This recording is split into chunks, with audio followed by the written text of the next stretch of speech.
You laugh when you hear it. Porsche? That's what middle-aged guys buy when they want to feel young again. That's what happens when accountants discover disposable income. That's the car of people who care more about the badge than the experience. You've got taste. You want something with soul, something authentic, something that doesn't scream midlife crisis from 3 lanes away. But here's the thing about taste. It evolves. And if you dig deep enough into what makes cars truly special, if you strip away the noise and the posturing and the need to prove something to someone, you'll find yourself in a very specific place, behind the wheel of something that doesn't need to announce itself because it's too busy being exactly what it was always meant to be. Chapter 1. The Inevitability of Understanding. Right now, you probably want something dramatic, something that turns heads and drops jaws and makes people wonder what you do for a living. You want presence, theater, the kind of car that makes entering a parking lot feel like making an entrance. And that's fine. We all start somewhere. But taste isn't static. It's not a destination you arrive at and stay forever. It's a journey that leads you through phases, each one teaching you something about what you actually value versus what you think you're supposed to want. You'll chase horsepower for a while, convinced that more is always better. Then, you'll discover that 600 horsepower in the wrong chassis is just 600 horsepower you can't use. You'll fall in love with exclusivity until you realize that rare doesn't always mean good. You'll pursue the latest and greatest until you understand that innovation for its own sake often forgets why we fell in love with cars in the first place. Gradually, almost without noticing, your priorities will shift. You'll stop caring about what other people think of your car and start caring about what the car thinks of you. You'll value feedback over flash, substance over spectacle. You'll begin to appreciate the difference between a car that demands attention and a car that earns respect. And that's when Porsche starts making sense, not as a status symbol or a fashion statement, but as the answer to questions you didn't know you were asking. Chapter 2. The Education of Desire. Your automotive education happens in phases, and each phase has its purpose. The boy racer phase teaches you about power and speed. The stance phase teaches you about aesthetics and community. The JDM phase teaches you about engineering philosophy and attention to detail. But eventually, if you keep going, you reach a phase that's harder to define. It's not about any single attribute, not power or rarity or heritage, but about the integration of everything that makes a car feel right.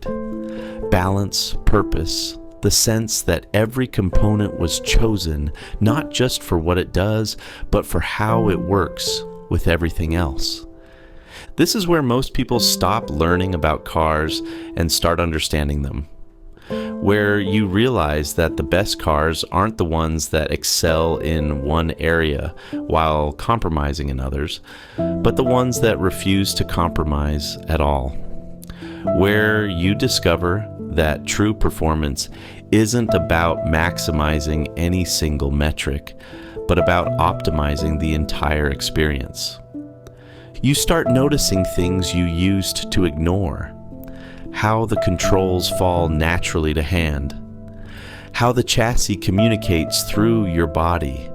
How the engine responds not just with power, but with precisely the right amount of power delivered exactly when you need it.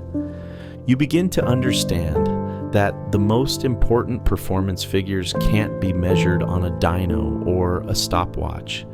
They can only be felt in the moment when you and the car become a single entity. moving through space with perfect understanding. Chapter 3.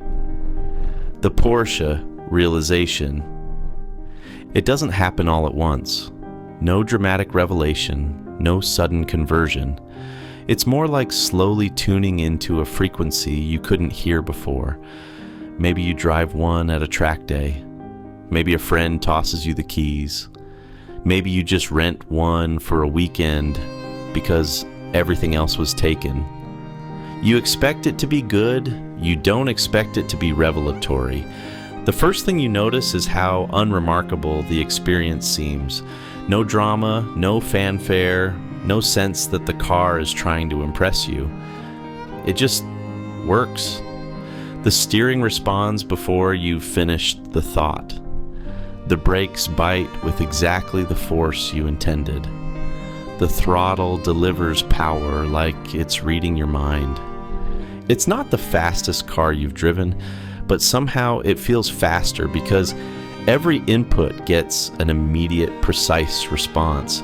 It's not the loudest, but the sound it makes feels purposeful rather than theatrical.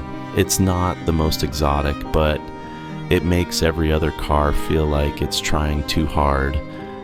You realize you're not fighting the car or compensating for its quirks. You're just driving. And the better you drive, the better the car responds. It's not flattering your mistakes or covering for your inexperience. It's challenging you to be better while giving you every tool you need to succeed. This is what 70 years of focused evolution feels like. Not revolution, not reinvention, just the relentless pursuit of doing one thing better than anyone else. Building cars that make good drivers feel great and great drivers feel transcendent. Chapter 4. Beyond the Badge. The irony is that by the time you understand why Porsche makes sense, you stop caring about what it says about you and start caring about what it does for you. The badge becomes irrelevant because the experience speaks for itself. You realize that all those stereotypes about Porsche owners, the midlife crisis cliches, the investment banker assumptions, they miss the point entirely. People don't buy Porsches to project an image. They buy them because after trying everything else, they've discovered what actually matters. It's not about the prestige or the status or the recognition.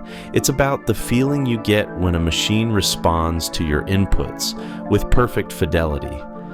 When you can place the car exactly where you want it with surgical precision. When the limiting factor isn't the car's capability, but your own skill.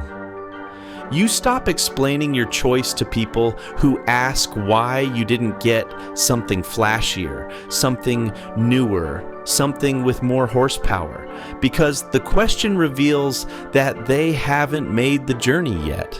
They're still thinking about cars as objects to be admired rather than tools to be mastered. The 911 doesn't care about impressing strangers. It cares about impressing you. And it does that not through spectacle or drama, but through competence so complete that it becomes transparent. Chapter 5. The Full Circle. Here's what happens when you finally get it. You realize you could have skipped all the other phases, all the cars you thought you needed to try, all the lessons you thought you needed to learn, all the mistakes you thought you needed to make. The answer was always there, waiting patiently for you to become ready for it. But maybe that's the point. Maybe you can't appreciate the destination until you've taken the journey. Maybe the Porsche only makes sense after you've experienced everything it's not. Maybe wisdom can't be taught, only earned through experience. You look back at your automotive history, the projects that never quite worked, the cars that promised more than they delivered, the compromises you convinced yourself were character. and you don't regret any of it. Because it all led here, to this understanding, to this moment when you finally know what you want. Your dream car is a Porsche. Not because someone told you it should be, not because it's the logical choice, not because it makes financial sense, but because after everything else, after all the searching and trying and learning, it's the only car that feels like home. You just needed time to figure that out. And that's exactly as it should be.